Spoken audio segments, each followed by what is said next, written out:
3. Nah, doanya Nabi Yunus alaihi salam. Apa doanya Nabi Yunus? Mari kita baca bersama-sama. Bismillahirrahmanirrahim.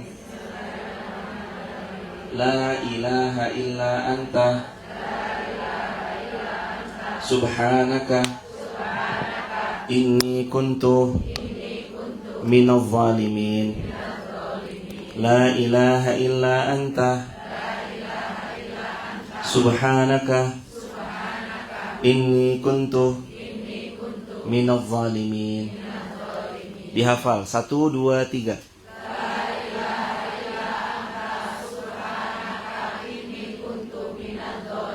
Dua kali lagi.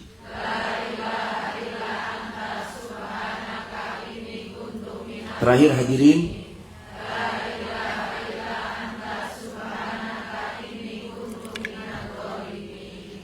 Doa Nabi Yunus ini latar belakangnya antara lain adalah kisahnya Nabi Yunus alaihissalam, yang ketika beliau safar meninggalkan daripada kaumnya, Allah uji Nabi Yunus. Kapal itu hampir karam.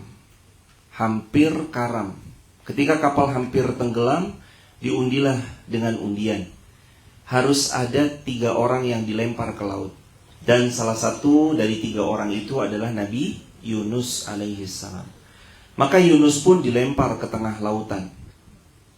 Kemudian ikan paus dengan taufik dan izin Allah memakan Nabi Yunus. Alih-alih mati, justru yang menurut orang Yunus langsung dimakan ikan paus. Orang bilang Yunus mati. Alih-alih meninggal atau mati karena dimakan ikan paus, justru ikan paus yang memakan Yunus. Itu cara Allah menyelamatkan Nabi Yunus alaihissalam. Nabi Yunus terjebak di perut ikan di dasar lautan di gelapnya malam. Dengan 3 kondisi ini, gelap bertambah gelap, gelap perut ikan, gelap tengah malam, gelap dasar lautan. Justru kemudian Nabi Yunus berpasrah ketika sudah tidak berdaya, gak punya apapun jua kecuali hanya pasrah. Beliau baca 1 doa ini. La ilaha illa anta subhanaka inni kuntu minadh zalimin. Ya Allah, gak ada Tuhan selain Engkau. Subhanak, kami memujimu, kami bertasbih mensucikanmu. Inni kuntu minadh zalimin. Saya yang zalim. Saya yang zalim. Merasa diri ini zalim, merasa diri ini salah, mengaku diri ini banyak kelirunya, dan mensucikan Allah dengan setinggi-tingginya, itu kunci datangnya pertolongan Allah. Nabi Yunus dimakan ikan paus di dasar lautan, di gelapnya malam, Allah tolong karena memasrahkan semuanya hanya kepada Allah. Siapa di antara kita yang hari ini lagi merasakan hal yang sama kayak yang Yunus rasakan, dia mesti baca doa ini hadirin. Kenapa ya Allah? Masalah saya yang pertama belum selesai, datang masalah kedua belum lagi selesai, datang masalah yang ketiga. La ilaha illa anta subhanaka inni kuntu minadh zalimin. Ya Allah, tidak Tuhan selain Engkau, Maha suci Engkau, aku yang zalim. Kebanyakan manusia kalau dapat masalah, dia nyalahin orang. Ini ciri manusia yang gak akan maju selamanya, stuck di tempat. Kalau ada masalah dia nyalahin, oh dia yang salah. Ada masalah dia bilang, oh kamu yang salah. Seorang hamba yang ditolong Allah, kalau ada masalah dia bilang, ya saya yang salah, saya yang zalim. Itu ditolong Allah hadirin. Didatangkan pertolongan Allah, datang sama dia. Tapi kalau kita gak pernah ngaku salah, gak datang pertolongan Allah. Gimana mau datang pertolongan Allah orang kita yang gak ngaku salah? Maka kepada semua yang hadir, dan ini pengingat buat saya pribadi, sering-sering doa yang kayak Nabi Yunus tadi. La ilaha illa anta subhanaka inni kuntu minadh zalimin. Sering-sering kayak doanya Nabi Yunus. La ilaha illa anta, tiada Tuhan kecuali Engkau ya Rabb. Subhanak, maha suci engkau ya Allah. Inni kuntu minaz zalimin. Aku yang zalim. Aku yang salah. Aku yang banyak kelirunya. Aku yang banyak dosanya. Aku yang terang zalimnya. Maka tolong kami ya Allah. Allah tolong Nabi Yunus. Kalau kita jujur sejujur Nabi Yunus, mohon pertolongan pada Allah, nanti Allah tolong kita sebagaimana waktu Nabi Yunus terjebak. Allah tolong Yunus. Allah tolong kita kalau kita pasrahkan semuanya ke Allah. Sebetapapun kita terjebak, sakit, sulit, bingung, asalkan kita punya keyakinan la ilaha illa anta subhanak inni kuntu minaz zalimin, ditolong deh pasti. Masalah kita itu aja. Tapi pertolongan Allah itu sering datang mengejutkan. Masalah kita kan berputar di 5 poin. Karir, jodoh, rumah tangga, kesehatan, rezeki. Udah muter-muter di situ aja. Karir, kenapa karirnya saya kayak gak naik-naik, gak dipromosiin jabatannya. Jodoh, kapan datangnya jodoh saya. Rumah tangga, kapan saya punya keturunan. Atau suami saya gimana, istri saya gimana. Masalah kesehatan, fisik yang udah mulai sakit, duduk sedikit kesemutan. Makanya milih yang paling laris tuh tiang-tiang tuh. Laris tiang-tiang.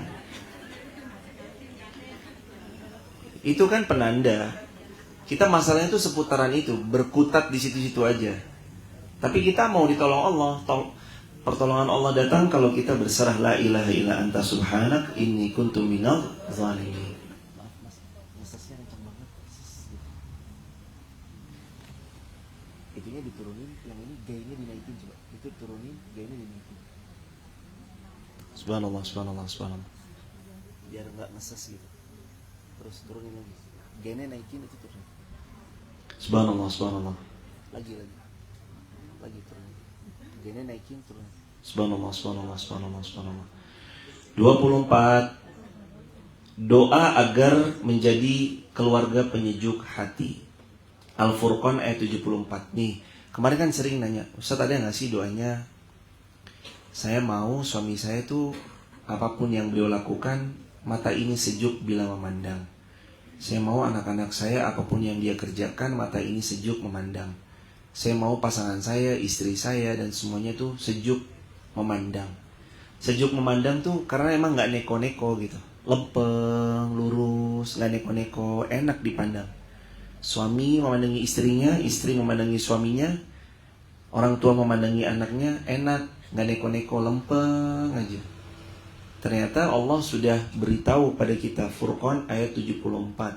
Rabbana 1, 2, 3. Hablana min azwajina wa dzurriyyatina qurrata a'yun waj'alna lil muttaqina imama. Rabbana ya Allah, hablana, anugerahkan kepada kami, min azwajina, pasangan-pasangan untuk kami, wa dzurriyyatina, dan zuriyah. Zuriyah itu bukan ibn itu anak, cuma sebatas anak. Tapi zuriyah itu anak, cucu, keturunan sampai kiamat. Qurrata a'yun, yang kesemua anak turunan kami, pasangan hidup kami, menyejukkan pandangan mata. Nyejukin pandangan mata tuh maknanya apa sih? Dia lempeng, lurus, gak neko-neko, gak belak-belok, lempeng aja, lurus aja. Taat sama Allah sehingga kita gak perlu ngomel-ngomel, gak perlu ngomel, gak perlu teriakan-teriakan. Rumah adem, masuk rumah adem, bukan masuk rumah santai. Hadirin, Rabbana hablana min azwajina wa dzurriyyatina qurrata a'yun. Jadikan ya Allah kalau kami perempuan, istri yang menyejukkan pandangan mata suaminya. Kata Nabi, perempuan terbaik ada 4. Khairu nisa'ukum, sebaik-baik perempuan ada 4. 1. Sarratka idza nazar, yang menyejukkan pandangan suami bila dipandang. 2, yang taat kepada suaminya selama bukan maksiat kepada Allah. 3, yang menjaga kehormatan dirinya saat suaminya pergi bekerja. 4, menjaga harta suaminya saat suaminya tinggal dia atau pergi dalam satu urusan. Ini perempuan terbaik. Menjaga kehormatan diri, menjaga harta, taat bila diperintah selama bukan maksiat, dan yang satu lagi adalah berpenampilan baik di hadapan pasangan. Kita berpenampilan baik kadang-kadang di hadapan orang lain, di hadapan suami, tampil ala kadarnya, tampil seadanya. Yang tertawa kayaknya pelaku ini. Berpenampilanlah baik. Baik itu kayak gimana? Baik itu yang nyaman dipandang. Saratka, yang menyenangkan hati suami, idza nazartaha, kalau suami memandang ke arah istrinya. Ini juga bukan berarti perempuan aja yang perlu berhias di depan suaminya, tapi berkebalikannya. Suami pun juga demikian. Nabi SAW adalah sosok yang kalau Nabi mau masuk rumah sepulang daripada ada urusan di luar, Nabi pasti sedikit bersih diri, mengoleskan daripada parfum, lalu beliau masuk ke rumah temui istri beliau. Jadi bukan cuma perempuan aja yang harus tampil baik, suami juga begitu. Jangan suami tampil baik di depan umum, halayak publik, tapi suami tampil biasa-biasa aja di depan pasangannya. Perlukah selain menjaga fisik, mohon maaf ya, selain menjaga dalam itu artinya hati dijaga, dirawat, luar pun, fisik pun juga perlu dirawat. Mengglowingkan diri untuk suami, boleh. Merawat diri untuk pasangan, boleh. Menjaga fisik, kesehatan, kebugaran tubuh buat suaminya, boleh. Dan itu bagian daripada ibadah kalau diniatkan ibadah. Seorang istri perempuan menjaga daripada tubuhnya, baik dalamnya diisi dengan ilmu, luarnya diisi dengan bagaimana beliau merawat, dan segala macamnya, itu sangat-sangat diperbolehkan dalam Islam. Begitu hadirin, dan itu masuk daripada bagian qurrata ayun. Qurrata ayun tuh secara sikap pribadi dia enak dipandang mata, secara fisik juga nyaman dipandang mata. Apakah harus punya kesempatan atau waktu secara luang untuk merawat dirinya? Jika memungkinkan, disilahkan. Jika belum memungkinkan, tidak mengapa. Karena kan masing-masing kita tidak selalu sama ya hadirin. Tapi jika memungkinkan, rawat sebaik yang kita bisa. Sekaligus juga gini hadirin, merawat diri itu bukan cuma untuk nyenengin suami, tapi ya Allah, saya ngerawat diri ini karena saya merawat badan yang engkau titipkan amanah ini kepada diri saya. Gak ada tanggung jawab kita selain kita sehat. Jadi mama sehat, jadi suami sehat, jadi pasangan yang mensupport pasangan kita sehat. Sehat hadirin. Kita kadang-kadang lupa tentang kesehatan yang harus kita jaga. Kita baru merasakan sehat itu mahal, yaitu setelah kita sakit.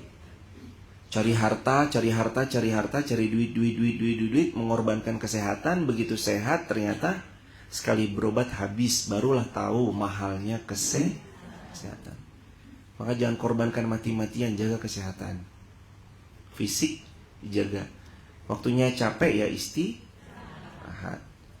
Tapi jangan juga bermalas-malas. Tuh kata Ustadz Irfan, waktunya capek istirahat. Capek mulu tiap hari, istirahat mulu, tidur mulu. Jangan juga. Fisik ini perlu diajak capek. Kaki kita perlu diajak capek datang ke majelis ilmu. Kepala kita perlu diajak capek untuk berpikir. Tangan kita perlu diajak capek untuk menulis. Kayak gitu emang, harus begitu pelan-pelan. Itu namanya qurrata a'yun.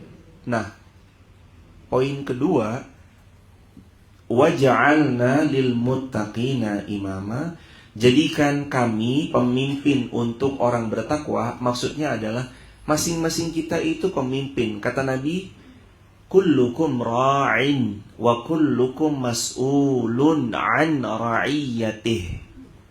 Masing-masing kita sejatinya adalah sosok pemimpin, dan masing-masing kita akan dipintai pertanggungjawaban. Kita ini pemimpin.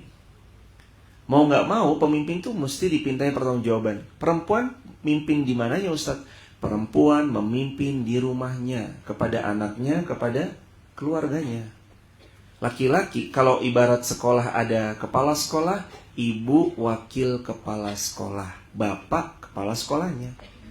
Kedua-duanya punya peran yang sangat penting.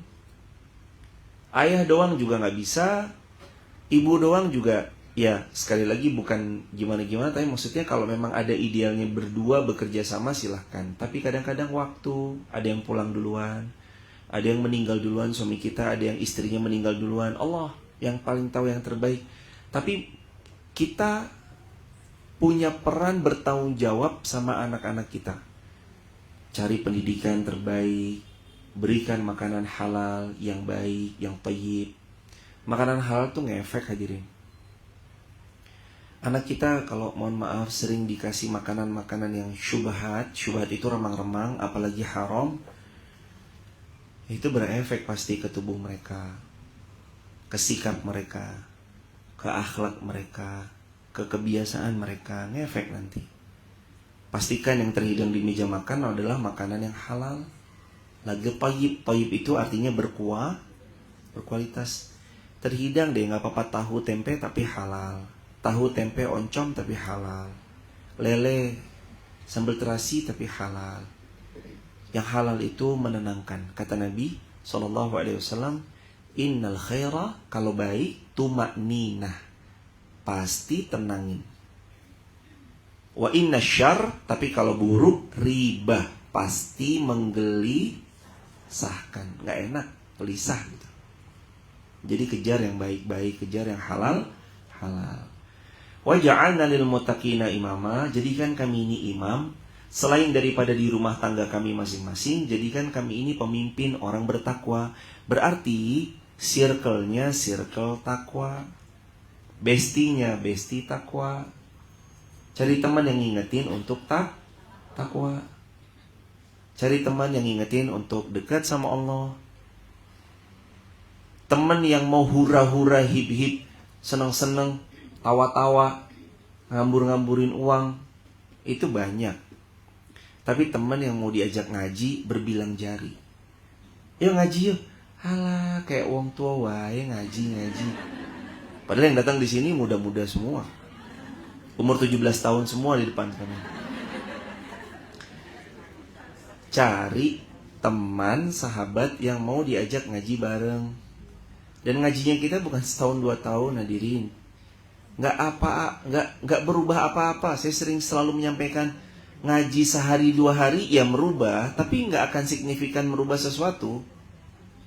Coba pisau diasah, tapi cuma sekali gesek, srek, pasti tajam. Nggak mungkin. Dia diasah berkali-kali, srek, begini, diasah berkali-kali. Mungkin untuk orang-orang itu bisa 12 menit. 12 menit kalau 1 menit, 1 detiknya saja 2 kali asahan, berarti 120 kali 12 kali bolak-balik. Itu ada ribuan kali asah, ribuan bolak-balik, berarti digini-giniin pisaunya. Apakah dengan ngaji sehari 2 hari bisa merubah? Ya mungkin sebagian iya, tapi tidak signifikan. Apakah batu keras itu menjadi bolong hanya karena setetes air yang sekali menetes, atau miliaran kali menetes? Miliaran kali menetes. Sahabat cari besti. Kalau belum ada, gak apa-apa, berangkat sendiri dulu. Nanti lama Allah yang pertemukan, Allah yang memperkenalkan. Tengok sebelahnya, barangkali tetangga baru kenal di sini. Kediamannya mana bu? Saya di Garung. Loh, saya juga orang Garung. Ternyata rumahnya berjarak mungkin 50 meter, tapi kita nggak saling tahu. Begitu hadirin. Jadi lil muttaqina imama, selain poinnya adalah kita adalah pemimpin buat rumah kita masing-masing, kita penanggung jawab buat rumah kita masing-masing. Lil muttaqina imama juga cari teman salih atau salihah. Belum punya ustaz, nggak apa-apa sendiri. Sendiri dulu nggak apa-apa, hadirin. Orang berani ke majelis ilmu aja udah nggak apa ya, udah banyak yang lah datang ke majelis ilmu, effortnya kan gede banget. Ada yang paling jauh di sini, ada yang paling jauh. Dari mana paling jauh? Kaliwiro. Ada Kaliwiro? Dari mana ibu? Kaliduren. Kaliduren mana yang Kaliwiro hadirin? Leksono. Beda. Wadas Lintang. Sapuran. Ibu Sapuran. Jauh kali ibu. Dari jam berapa berangkat dari Sapuran ibu? Jam 7, jam 6. Masya Allah. Naik apa ibu izin? Mikro. Berarti nyambung. Oh langsung. Oh langsung. Jurusan Dieng. Oh jurusan Purworejo. Sapuran Purworejo. Tapi kesininya turunnya berarti di perempatan. Dari perempatan sini jalan. Ya Allah, semoga setiap larangan roda diganti dengan surga Firdaus. Mas, itu mic-nya di belakang. Gak kedengeran ibu di belakang? Gak dengar di belakang, Mas. Maaf, dibantu. Barakallah. Lil muttaqina imama. Ya Allah, jadikan kami ini punya circle orang-orang bertakwa. Hadirin, teman baik, sadiquka man sadaqak la man saddaqak. Ada falsafah kalimatnya, sadiquka, temanmu itu, man sadaqak la man saddaqak. Temanmu itu adalah orang yang dia bicaranya lantang. Kalau kita keliru dibilang salah ya salah, benar ya benar, lalu mereka mengapresiasi kalau benar. La man saddaqak, bukan sahabat kalau dia selalu membenarkan semua yang dilakukan. Jadi sahabat itu siapa? Dia yang benerin kita kalau kita salah. Mbak, jangan begitu, begini. Mbak, ini gak baik, ini yang baik. Itu baru sahabat. Bukan yang, gimana nih, oh bagus-bagus kok. Gimana nih, bagus-bagus kok. Bukan. Sahabat tuh bukan yang bagus-bagus doang. Saya selalu fahami diri saya kepada satu poin ini, dan hadirin kalau bisa pegang kuat-kuat. Tidak akan pernah maju orang kalau sekelilingnya itu bilang bagus kok, gak maju.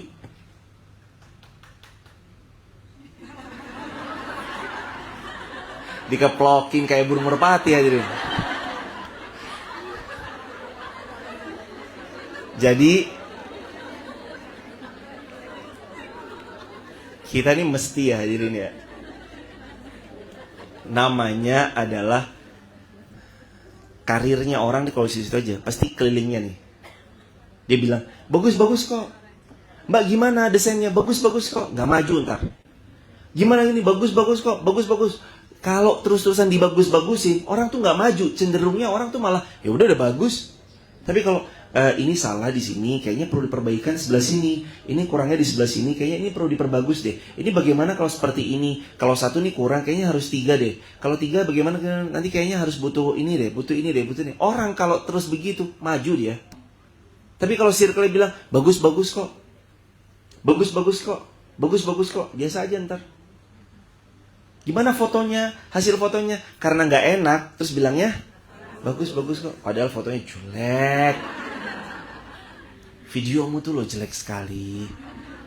Cuma kan kadang kita jaga perasaan ya hadirin ya. Bedakan ya hadirin, antara kita sebagai sahabat menginginkan sahabat kita maju, sama menjaga perasaan itu lain cerita. Dia lagi terluka, baru kehilangan anak, kita jaga perasaan iya. Tapi ntar kalau dia ada, sebenarnya dia potensinya bagus kalau dia lebih tinggi, lebih kembang lagi. Makanya saya kasih nasihat baik ini deh, supaya dia berkembang. Banyak orang berubah cuma gara-gara satu omongan orang terdekat, berubah dia. Mbak, saya lihat tuh jenengan bagus kok, jahitannya halus. Bagaimana kalau modelnya model yang seperti ini? Nih, ada referensinya. Maju dia, makin bagus dia.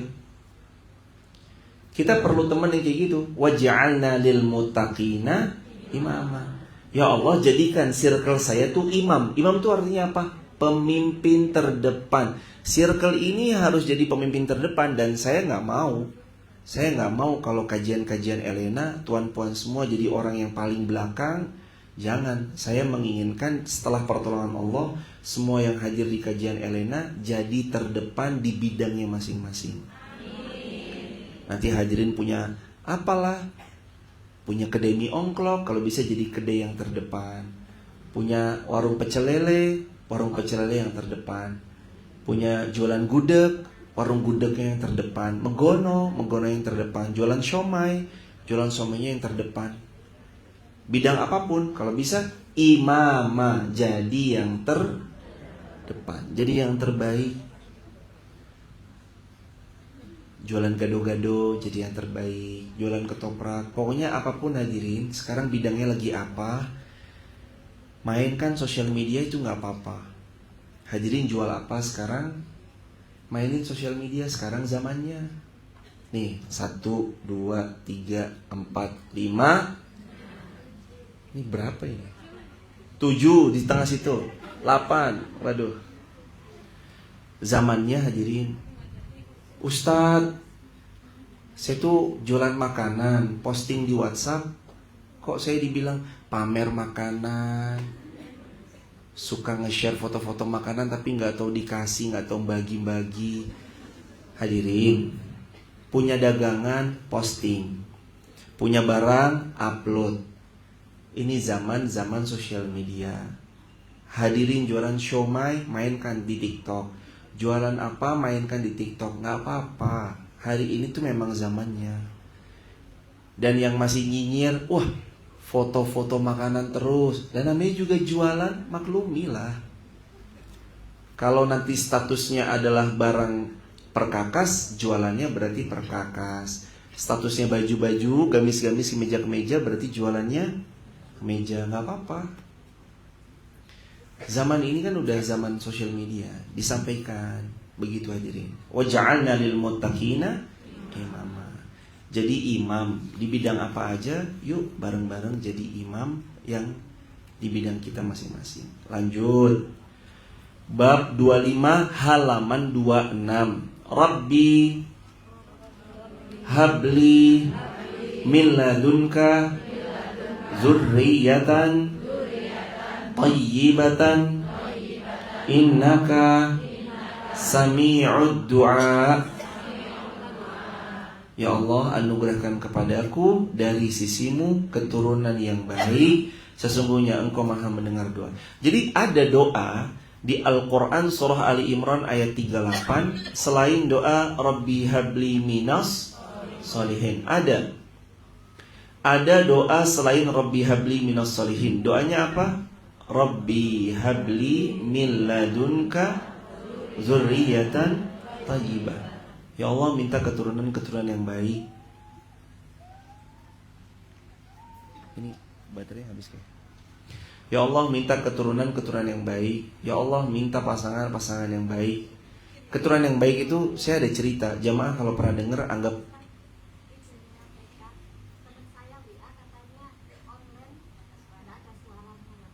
Baik ibunda. Online yang mana? YouTube, TikTok, Instagram, Facebook?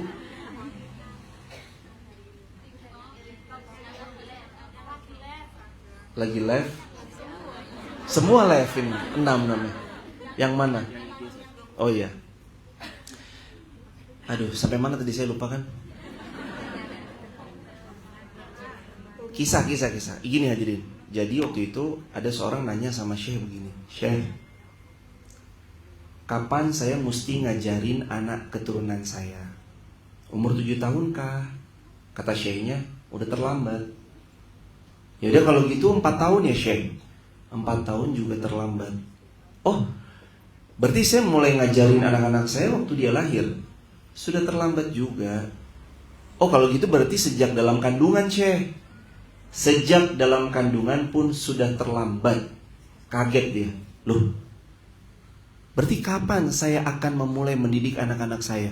7 tahun telat, 4 tahun telat, baru lahir telat, dalam kandungan pun udah telat. Gimana Syekh? Memangnya kapan saya harus mendidik anak-anak saya? Didik anakmu sejak kamu mulai memilih siapa ayahnya, siapa ibunya. Jadi doa ini boleh dibaca, Rabbi habli min ladunka dzurriyyatan thayyibah. Minta keturunan yang baik boleh dibaca dari sekarang. Ustaz, walaupun saya masih single sendiri, nggak apa-apa baca. Ya Allah, minta anak keturunan yang baik. Dimulai saat kita belum menikah. Mulai doa. Kakak-kakak semua yang insya Allah tahun ini segera menikah, segera baca doa ini. Tahun ini tinggal berapa hari lagi? Sekarang 13 hari lagi, 14. Mungkin lah, besok dilamar, lusa langsung nikah. Sahabat Nabi biasanya gitu. Anaknya dilamar waktu subuh, duhanya dinikahkan. Dilamar waktu duha, zuhurnya dinikahkan. Kalau kita lama menikah tuh karena memikirkan nanti nunggu gedungnya kosong, nunggu apa gitu. Ibunda kalau memang dirasa anaknya sudah gelisah, sudah jatuh cinta, kata Nabi SAW, lam ara lil mutahabbaini mislun nikah. Aku nggak pernah ngelihat ada obat yang paling mujarab buat dua orang yang saling jatuh cinta kecuali obat itu adalah menikahkan anak-anak kita. Saya nikah semester 5 kuliah S1. Saya ngelamar semester 2 kuliah. Gak ada sedikit pun orang tua saya bilang, masih kecil deh, masih kecil, gak ada. Iya nanti kamu menikah dengan perempuan yang salihah. Iya nanti kamu menikah dapat jodoh yang salihah. Selalu kayak gitu. Kenapa sih ibu-ibu kadang-kadang anaknya mau izin nikah, Mbok, izin menikah nggak Mbok? Kue cek cilik we, kenapa sih kita mesti kayak gitu sama anak-anak kita? Anak kita punya perasaan nggak?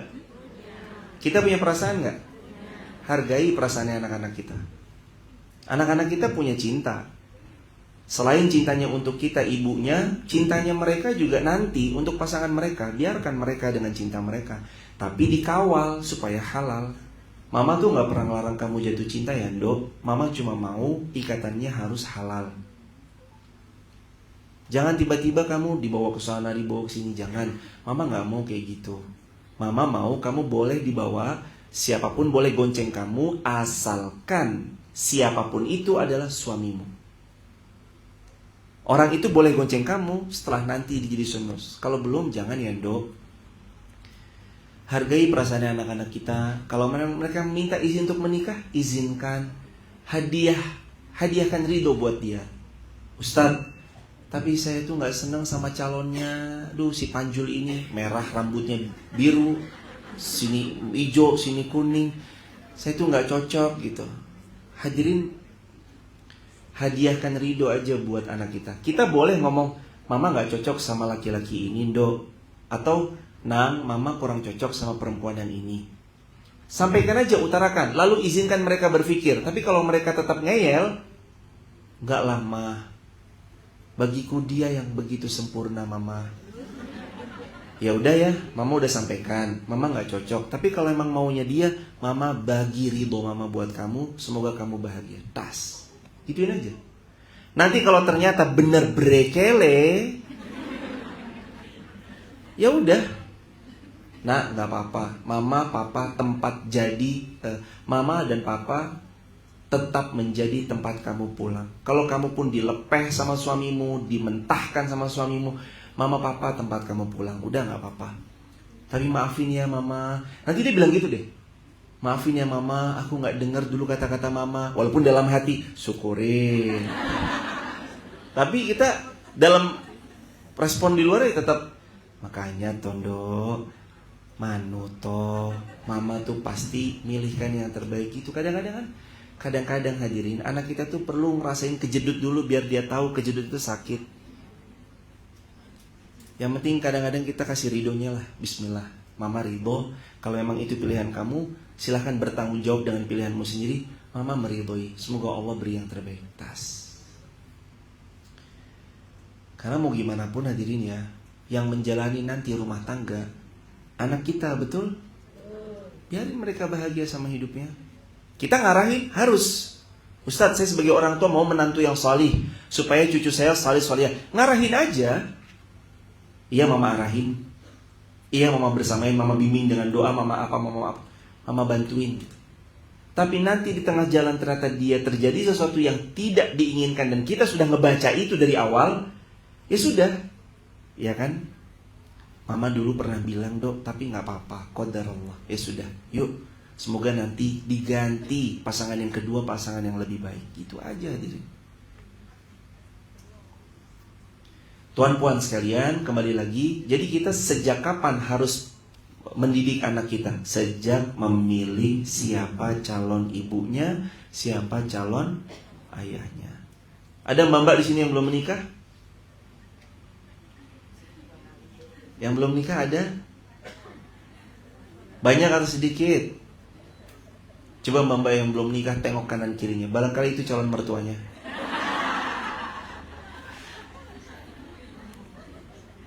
Punyai prinsip ketemu di tempat yang baik akan jauh lebih baik daripada ketemu di tempat yang keliru. Dan ketemu di tempat yang baik jauh lebih memungkinkan dapat yang baik dibanding ketemu di tempat yang keliru. Walaupun nggak tertutup kemungkinan di atas tumpukan sampah ada emas batangan, tapi kan probabilitasnya kemungkinannya 1:1 miliar. Ada emas batangan 10 gram tergeletak di tumpukan sampah. Emas 10 gram di etalase-etalase menarik, etalase-etalase indah, di spotlight yang menawan, di genggaman orang-orang yang memang layak memilikinya, gitu kan? Jadi kalau kita mau dapat yang baik, cari di tempat yang baik. Allah tuh punya default. Ada dalam Quran surah An-Nur ayat 26. At-tayyibatu lit-tayyibin wat-tayyibuna lit-tayyibat, al-khabithatu lil-khabithina wal-khabithuna lil-khabithat. Perempuan buruk untuk laki-laki buruk dapatnya perempuan buruk biasanya.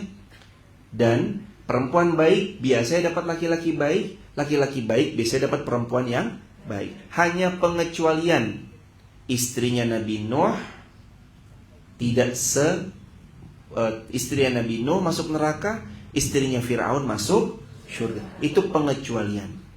Hanya pengecualian. Jadi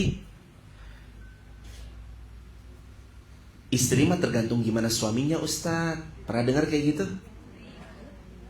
Istri mah gimana tergantung suaminya, Ustaz. Saya katakan dalam pertemuan ini, istri mah mau gimana pun suaminya, kalau istrinya adalah ahli surga, ya dia tetap akan jadi ahli surga.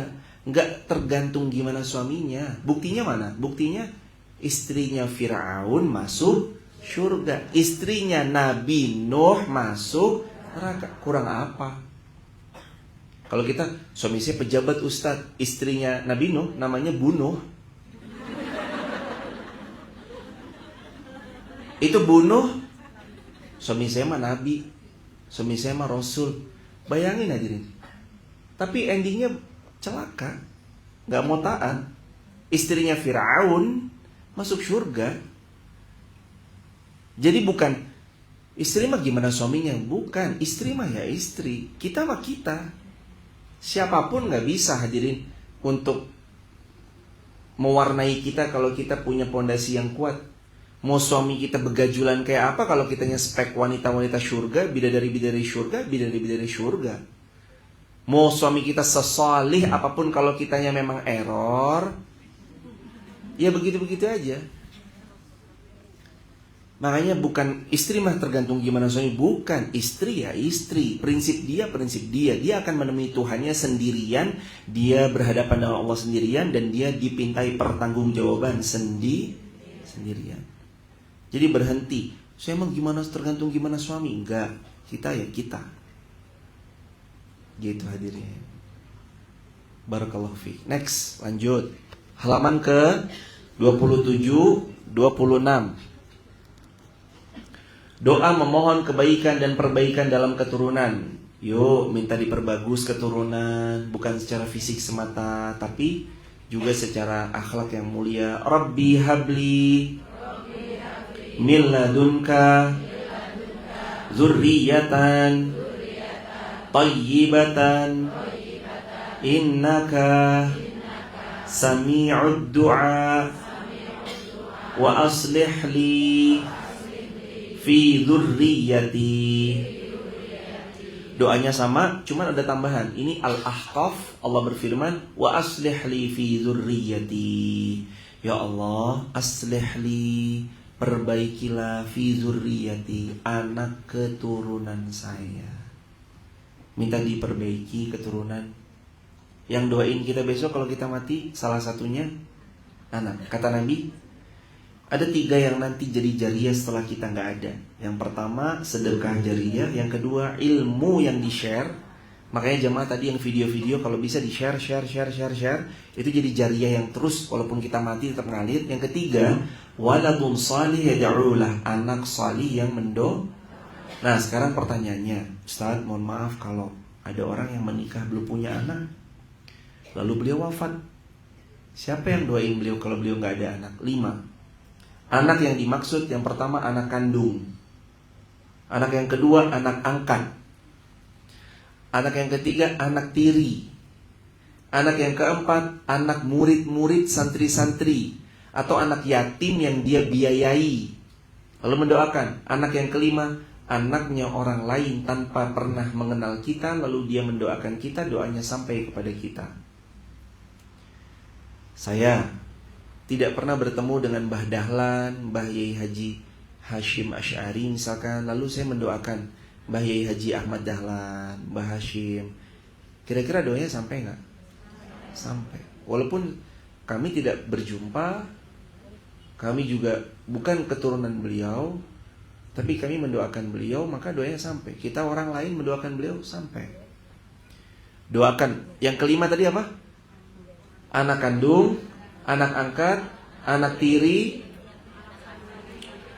anak yatim yang kita biayai, anak santri, anak murid. Yang keempat nih, yang kelima anaknya orang lain yang mendoakan kita, doanya sampai.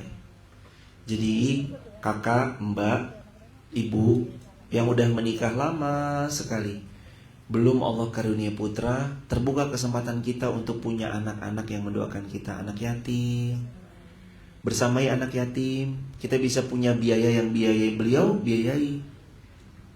Kasih beliin tas, beliin beras, beliin apa, beliin. Semampu yang kita bisa. Itu doanya sampai. Anak murid-murid penghafal Quran, murid-murid apa, ya bersamai juga kalau bisa. Karena doanya sampai. Wa aslih li fi dzurriyyati. Nah, poin yang kedua dari ayat ini, wa aslih li, maksudnya adalah ya Allah perbaikilah aku fi dzurriyyati, dalam urusan keturunan-keturunan. Maksudnya kitanya harus baik. Tidaklah buah mangga, tidaklah pohon mangga berbuah kecuali buahnya mangga. Bukan pohon mangga buahnya duren. Kita mau anak yang baik, ya sering-seringlah melihat diri kita agar jadi orang tua yang baik. Mau anak solih, orang tuanya harus setidaknya juga belajar solih. Gak harus jadi orang solih ya, tapi setidaknya belajar solih. Kita yang sering lupa tuh gitu. Kita mau anak solih, kitanya lupa mensolihkan diri kita sendiri. Kalau bisa, jangan. Next, 27. Ini pertanyaan-pertanyaan kertas, boleh mulai dikumpulkan, dijalanin aja ke depan, nanti kita sampaikan insya Allah. Doa agar anak dijaga dari syaitan dan pandangan yang jahat.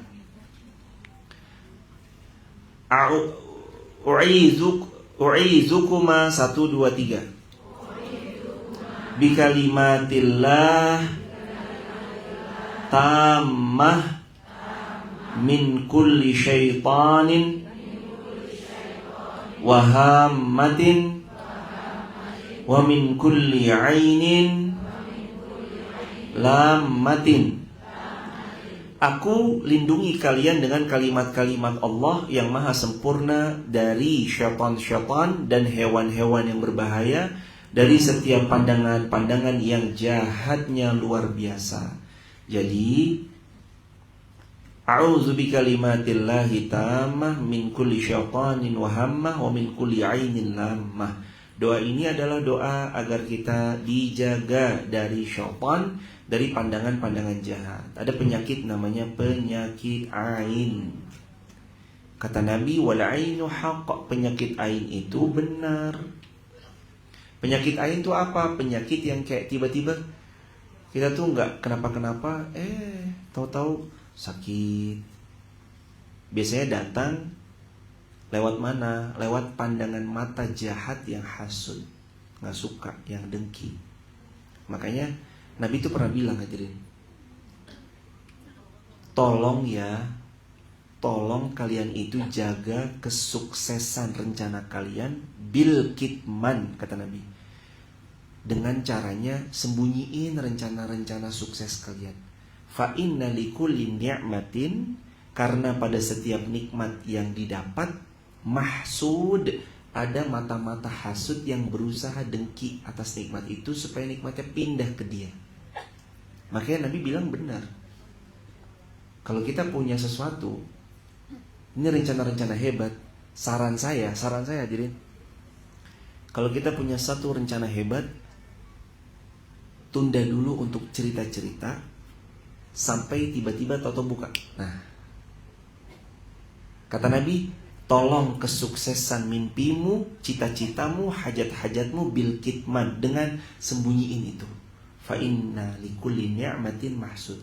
Fa inna likulli ni'matin mahsud, karena pada setiap nikmat yang Allah bagi ada mata yang dengki dan bahaya.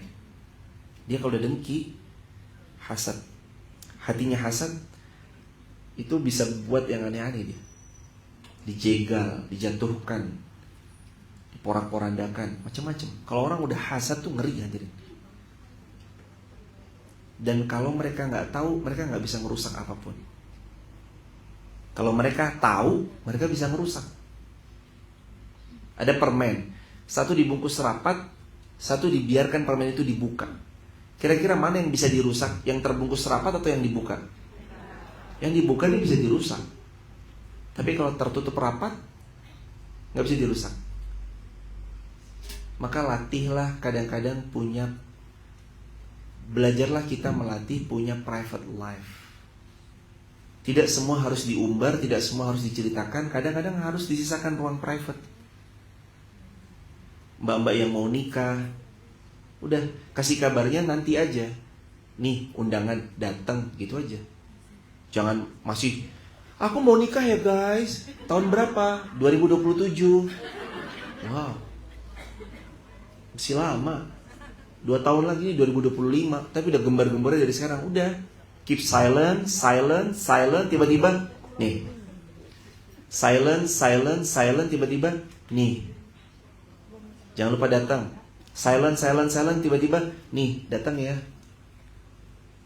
Itu lebih selamat dari mata-mata yang hasad, hasud, dengki, iri. Tidak semua orang mesti tahu. Kadang-kadang ada segelintir orang yang berusaha untuk menjatuhkan. Dan hadirin, mohon maaf ya, sekecil-kecilnya informasi, kalau orang benci sama kita, itu manfaat loh buat dia. Sekecil-kecilnya info, kalau orang itu benci sama kita, info kecil itu manfaat buat dia. Hatta kita lagi di mana, kita liburan kemana, kita apa. Wah, bahaya tuh. Makanya kadang ada yang orang boleh tahu, ada orang yang gak boleh tahu. Begitu hadirin. Barakallahu fiikum. Baik, kita sekarang tanya jawab. Ini doa sampai 29 bab 28 dikunci biar besok gak lupa lagi. Assalamualaikum, Ustaz, mau bertanya yang pertama, apakah wasiat dari ibu yang tidak sesuai syariat Islam itu boleh dijalankan dalam hal pembagian waris? Karena dalam wasiat pembagian kakak perempuan lebih besar dari adik laki-laki. Jawabannya tidak boleh. Ibu berwasiat, tolong dibagi rata anak laki-laki dan perempuan mama. Wasiat mama begitu, tidak boleh dijalankan. Kalau pelanggaran syariat, itu kan namanya pelanggaran syariat. Laki-laki itu 2 porsi, perempuan 1 porsi. Jadi kalau perempuan dapat 100 meter, laki-laki dapat 200 meter. Kalau seorang ibu sebelum wafatnya berwasiat maksiat, perempuan harus dapat lebih banyak, jawabannya tidak diperkenankan. Tapi kalau seorang ibu sudah bagi hibah, ini hibah ya, bukan wasiat ya hadirin. Ibu sebelum wafat, ibu udah gak mau mikir-mikir, ibu udah tua nak, umur ibu udah 50, ibu punya rumah tuh di alun-alun, di sini. Ibu mau bagi rumah alun-alun untuk kakakmu yang pertama, rumah garung untuk yang kedua, rumah siuran untuk yang ketiga, rumah andong sili untuk yang keempat, rumah sapuan untuk yang kelima, rumah kertek untuk yang keenam, dan segala macam. Silahkan. Itu namanya hibah, dan hibah boleh sesuai kerelaan pemberi. Masih hidup soalnya kan. Kecuali kalau udah meninggal baru beda cerita. Harus dibagi secara waris syariat. Yang kedua, saya sudah berusaha mengingatkan kakak saya malah dimusuhi. Sudah lama kakak saya nggak mau negor-negor saya lagi. Apakah saya salah menjauh dari kakak saya karena selalu disalah-salahin? Jawabannya tidak. Kata Sayyidina Umar bin Khattab, utruk man yu'dhi. Tinggalin orang-orang yang nyakitin. Tinggalin orang-orang yang nyakitin. Kalau dia nggak mau sapa kita, nggak usah dekat-dekat lagi sama dia. Dia nggak mau gaul sama kita, nggak usah akrab-akrab lagi sama dia. Kalau dia berasa menjauh, hargai diri kita dengan menjauh juga dari dia. Utruk man yu'dhi, kata Sayyidina Umar. Tinggalkan orang-orang yang menyakiti, tinggalkan orang-orang yang melukai. Hati, waktu, tenaga, pikiran kita terlalu berharga untuk orang yang menyakiti kita. Mending kasih sama orang yang sayang dan betulan cinta sama kita. Ini tentang siapa yang mau dengar kita, siapa yang mau menolak kita. Hiduplah bersama orang yang mau menerima kita, mau mendengar kita, mau cerita bareng sama kita, mau tumbuh bersama-sama kita, dan mau sama-sama berubah lebih baik, dan mau sama-sama menjadi hamba yang dicintai Allah dan semakin dekat dengan baginda Rasulullah. Hidup sama mereka. Jangan habisin waktu buat orang-orang yang melukai dan terus menyakiti. Saya bukan orang yang ngambil drama. Saya termasuk orang yang gak mau banyak drama. Dia gak sesuai dengan akad-akad muamalah yang disepakati, cukup tahu. Dia tidak santun, cukup tahu. Dia tidak punya dedikasi, cukup tahu. Dia perhitungan sama kita, cukup tahu. Dia sangat khianat, tidak amanah, cukup tahu. Dia orang yang lambe turah. Dapat informasi diceritain lagi, satu mobil cerita bareng di mobil diceritain lagi di luar. Cukup tahu. Saya orang yang gak ngambil pusing sama hal kayak gitu. Buat saya kayak gitu, saya gak akan pernah nganggap dia ada di hidup saya, dan saya udah gak mau lagi buka akses sama dia. Dan buat saya, gue, waduh, gak gitu juga. Tapi maksudnya, biarlah dia hidup dengan hidupnya, saya akan hidup dengan hidup saya, dan saya akan bantu kalau dia butuh. Tapi saya nggak akan kasih waktu saya untuk dia. Kalau berusaha untuk nyindirin lewat sosmed, kalau saya tipe orang yang gampang blokir. Jangankan nyindirin di lewat sosmed, orang ngirim video-video nggak jelas di DM saya aja langsung saya blokir. Orang ngirim video-video nggak jelas di DM saya pastikan 1000% pasti saya blokir. Karena buat saya waktu kita tuh berjalan terus. Kalau waktu kita habis, karena dia ngirim sekali, pasti ngirim berikutnya tuh. Video-video kirimin lagi. Ingat hadirin, sosial media orang itu rumahnya orang. Bersikap baiklah dengan rumahnya orang lain. Kalau sosial media kita itu rumah kita, terserah Anda mau upload sehari 15, Anda mau posting apa, itu rumah Anda. Tapi kalau rumahnya orang, itu rumahnya orang. Hati-hati bersikap di rumahnya orang. Gimana Ustaz teknisnya? Jangan kasih waktu. Waktu kita, tenaga kita, kemudian umur kita terlalu berharga untuk orang yang nyakitin, tinggalkan. Dan jamaah harus sudah mulai terbiasa, orang itu pergi, orang itu datang. Udah harus terbiasa tuh. Kita tuh bisa bersama sama orang yang masa frekuensi. Nanti di tengah jalan frekuensinya beda, pintu di sebelah sana tutup dari luar. Jangan tuh meratap, kenapa ya kok ini nggak bini lagi, kenapa ya kakak saya kok nggak nyapa saya lagi. Udahlah, tinggalin. Emang kalau udah kayak gitu ya udah. Dan kita tahu orang bermuamalah lewat duit. Ini warisan salah satunya. Jadi tahu karakter orang bagaimana ketika warisan ini ada. Oh, ternyata kakak jadi nggak terima, padahal sudah diingatkan, jadinya malah mencak-mencak. Ini ya udah, mau gimana lagi? Udah dinasehatin, udah, selanjutnya serahkan pada Allah. Yang ketiga, apakah wasiat ibu yang tidak dijalankan akan celaka? Jawabannya tidak, sebab pelanggaran syariat memang harus dihindari. Pertanyaan selanjutnya, anak saya laki-laki mau mengkhidbah temannya yang dirasa baik akhlaknya, tapi ada beberapa yang mengganjal. 1. Wanita itu memiliki sedikit masalah, reproduksi, sehingga kemungkinan hamilnya jauh lebih kecil dari wanita yang lain. 2. Ibu dari wanita itu memberitahu jika harus memberi uang ganti rugi membesarkan anak minimal 2 digit. Aja jadi ada uang ganti rugi. Kamu mau anak perempuan saya? 100 juta dulu. 100 juta. Bukan masalah uang Ustadz, tapi kenapa membesarkan anak jadi transaksional?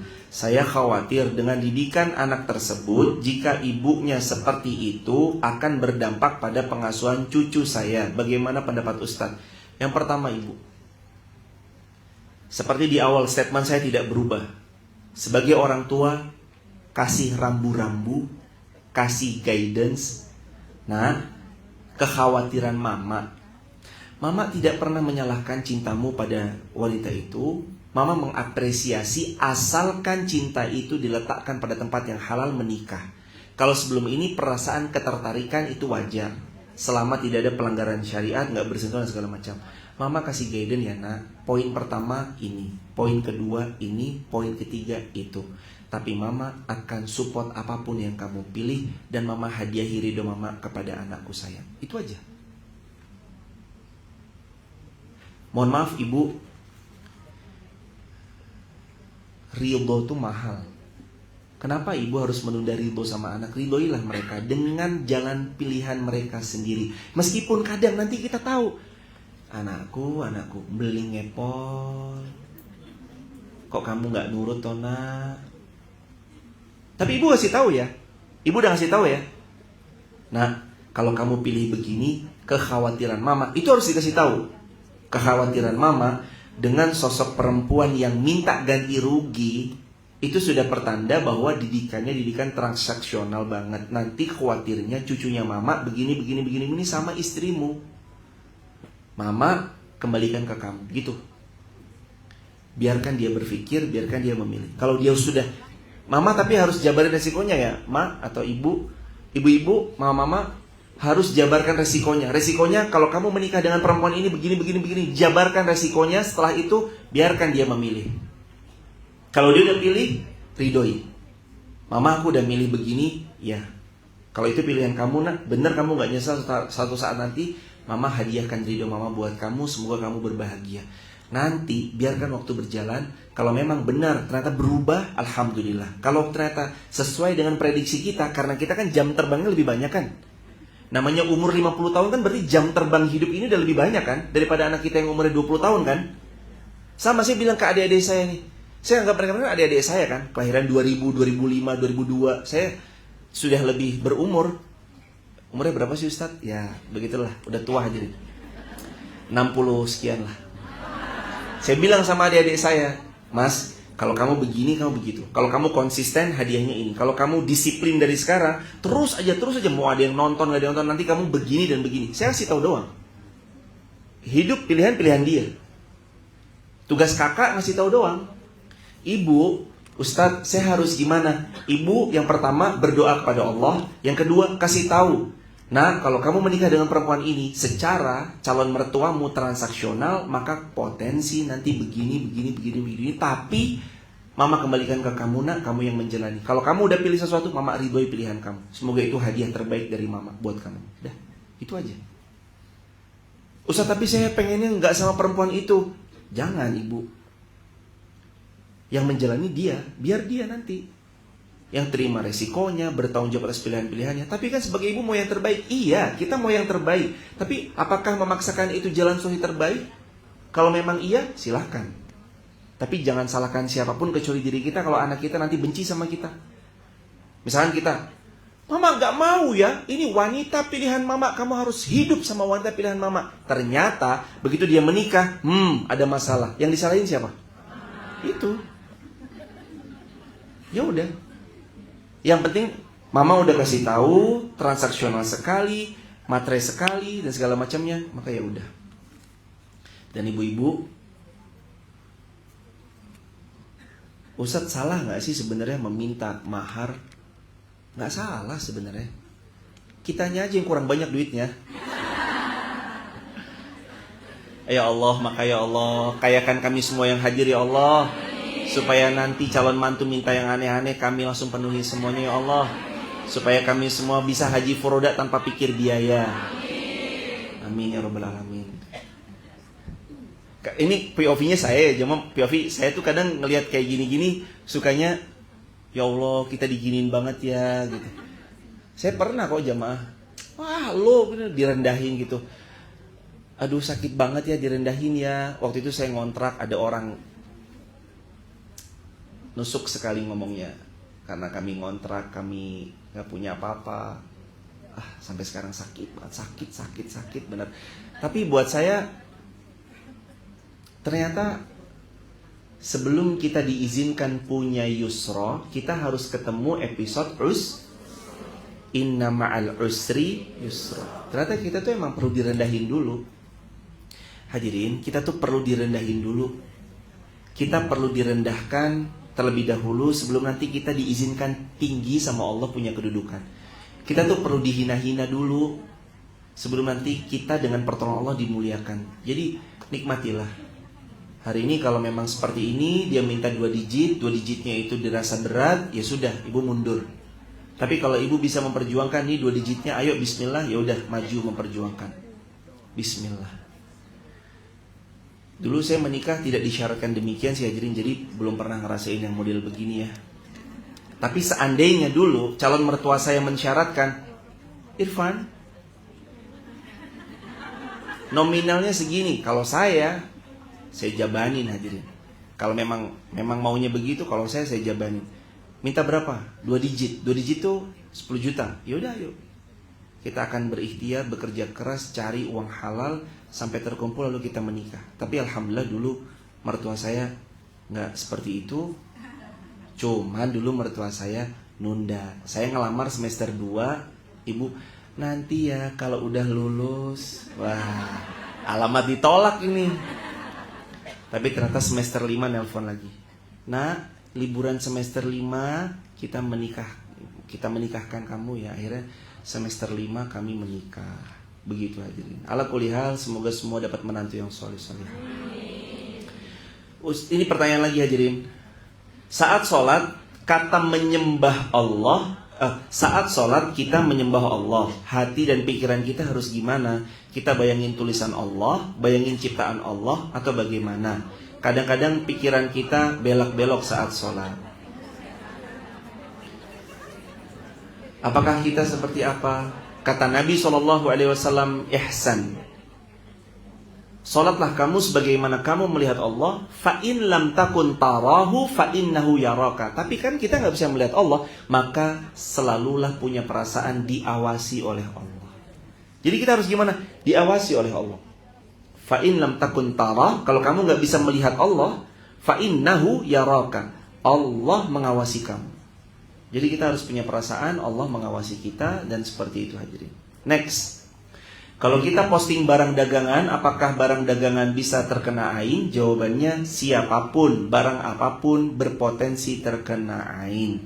Bagaimana menyikapinya agar kita terhindar? 1. Sering-sering zikir. 2. Baca ayat kursi Allahu la ilaha illa huwal hayyul qayyum. 3. Bersedekahlah, karena kata Nabi, sedekah tolak bala. Kata Nabi SAW, sedekah itu menolak bala. 4. Sebisa mungkin kita itu menyerahkan semua kepada Allah. Posting karena Allah, upload karena Allah, unggah foto karena Allah. Udah, bismillah ya Allah, niatkan ini adalah pengingat kebaikan, tar. Selebihnya kembali kepada Allah. Jadi begitu aja nih. Jangan habis ini kalau kita posting barang dagangan, apakah dagangan itu bisa terkena ain? Lalu kami jawab seperti tadi, terus jamaah nggak mau posting. Jangan. Tetap posting aja seperti biasa. Emang itu hari ini begitu kok hadirin. Ketika kita sholat sambil pejamkan mata, apakah boleh atau tidak biar fokus? Jawaban ulama kebagi kedua pendapat. Yang pertama, hendaknya fokusnya kepada melihat bawah.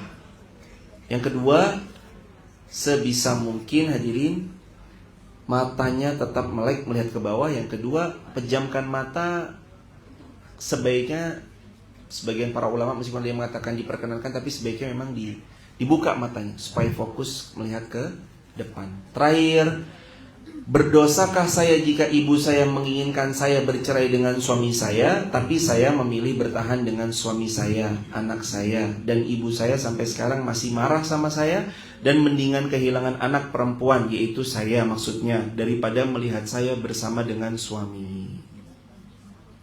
Semoga Allah memberi solusi yang terbaik untuk yang bertanya. Kalau kondisinya demikian, yang pertama, seorang ibu tidak boleh ikut campur terlalu dalam di rumah tangga anaknya.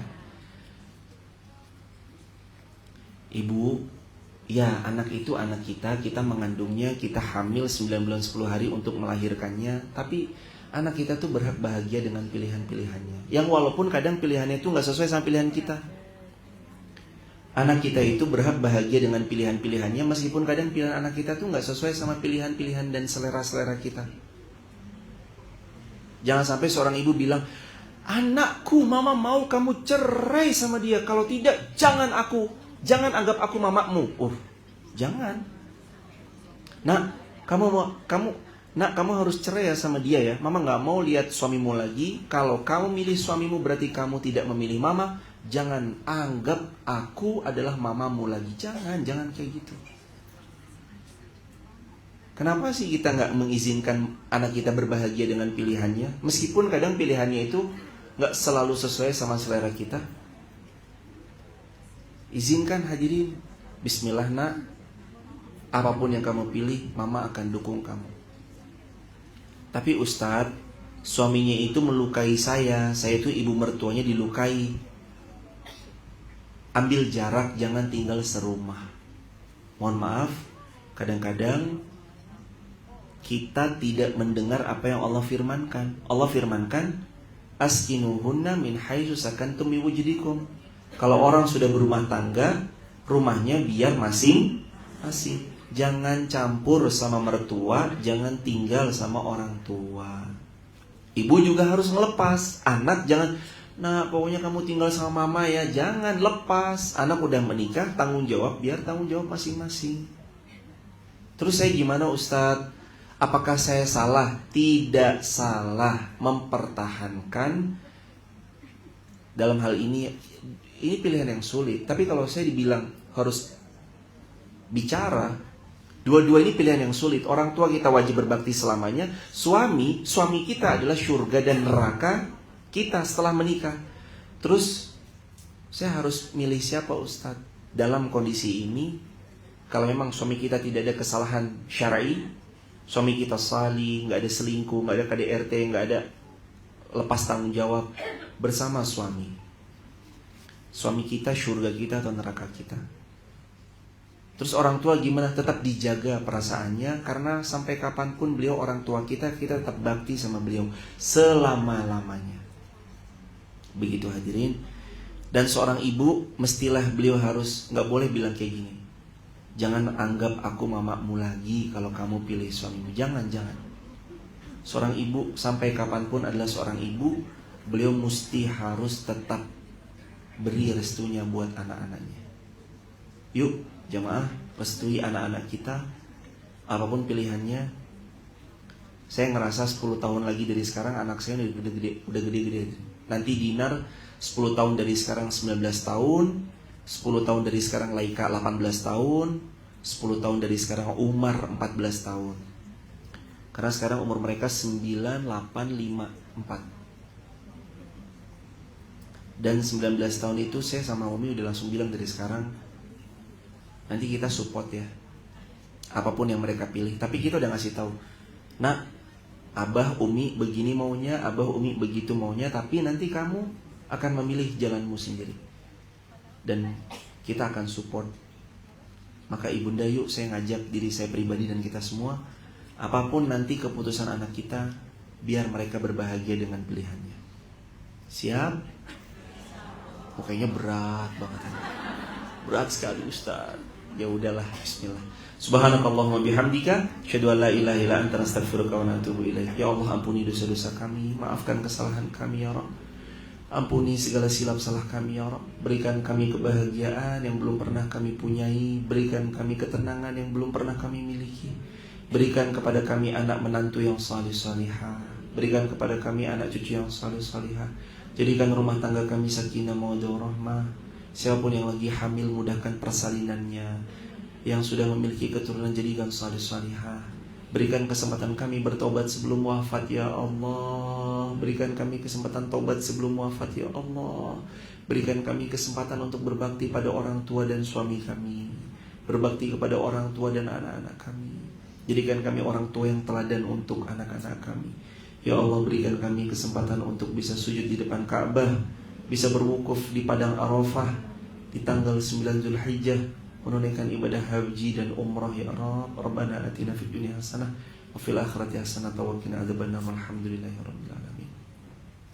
Hadirin yang mau mendapatkan banyak info, peluang jari atau apapun itu, bisa WA ke nomor 0812 1025. Hadirin juga yang mau bergabung di channel WhatsApp kami, bisa bergabung WA ke nomor admin 0812 1025. Kita tutup dengan kafaratul majlis. Subhanakallahumma bihamdika, asyhadu an la ilaha illa anta, astaghfiruka wa atubu ilaik. Assalamualaikum warahmatullahi wabarakatuh. Terima kasih banyak meluangkan waktu hadirin. Terima kasih banyak meluangkan waktu Mbak. Terima kasih banyak meluangkan waktu Mbak. Mbak, makasih banyak meluangkan waktu. Ibu, makasih banyak meluangkan waktu. Salam keluarga di rumah. Mbak Huti, makasih banyak meluangkan waktu. Ibu, sehat ya Ibu Ipah. Lancar berkah Bu Ipah, sehat terus, dijaga Allah Ibu, sehat-sehat. Terima kasih meluangkan waktu, berkah.